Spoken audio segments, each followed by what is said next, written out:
Bonjour à toutes et à tous. Nous sommes là encore une fois pour parler de la notion du phénomène d'auto-induction. Et nous sommes déjà au niveau du chapitre numéro 3 consacré à la force électromotrice d'auto-induction et au courant d'auto-induction II. Donc, dans cette présente vidéo, nous allons traiter l'exercice numéro 3 que nous avons consacré à l'application de la force électromotrice d'auto-induction E et au courant d'auto-induction II. Alors, le contexte de l'exercice numéro 3 dit ceci.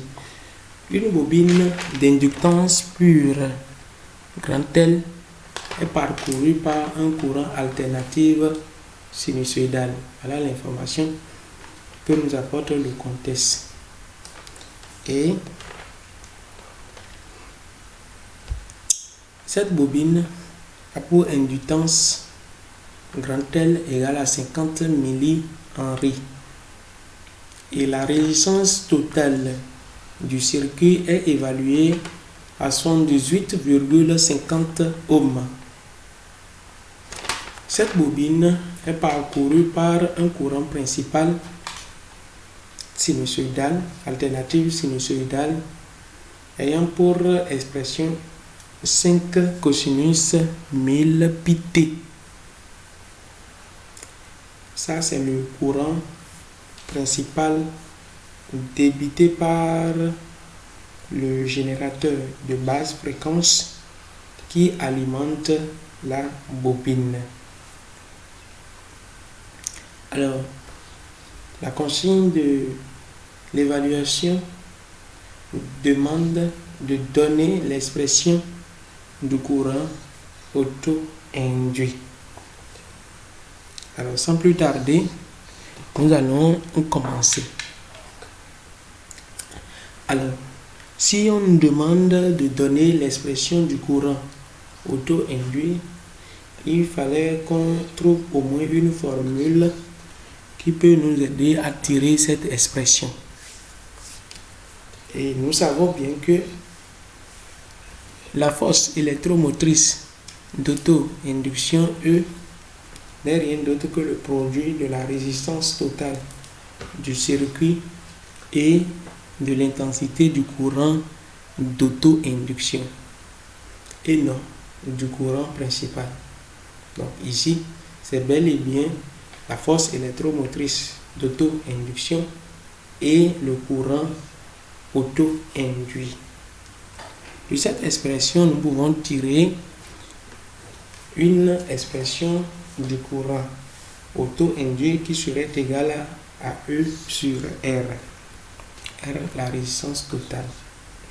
Or, nous savons bien que la force électromotrice d'auto-induction est égale à moins L fois la dérivée première de l'intensité principale par rapport au temps. L'intensité principale du courant débité par le GBF qui alimente la bobine. Or, nous connaissons déjà, donc si nous remplaçons l'expression de la force électromotrice auto-induite dans l'expression du courant auto-induit, nous obtenons une expression du courant d'auto-induit qui est sous la forme moins L sur R fois la dérivée première du courant principal par rapport au temps. Alors, nous savons bien que l'exercice nous signale que l'intensité du courant principal n'est rien d'autre que 5 cosinus 1000 pt. Donc, nous savons bien que le courant principal est un courant alternatif sinusoïdal. Donc, nous allons passer maintenant à la dérivée, à cette portion, à la dérivée première de l'intensité du courant principal par rapport au temps. Donc, nous allons nous intéresser à la partie d de i sur d de t. Alors, nous dérivons d de i, nous dérivons l'intensité par rapport au temps.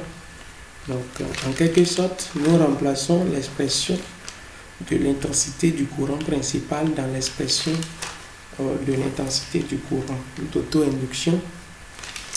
Et nous savons bien que la dérivée de 5 cosinus 1000 pi t va donner 5, d'accord, fois 1000 pi, 5 fois 1000 pi, fois moins sinus 1000 pi t. Donc voilà un peu où vous vous exercez à retrouver l'expression de la dérivée.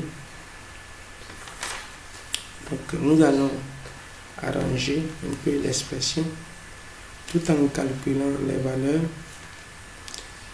Donc nous aurons le courant principal, le courant d'auto-induction II qui serait égal à 10 sinus 1000 pi t.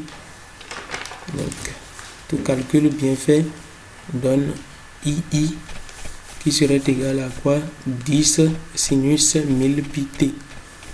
Alors nous avons une forme du courant principal qui est sous forme cosinus.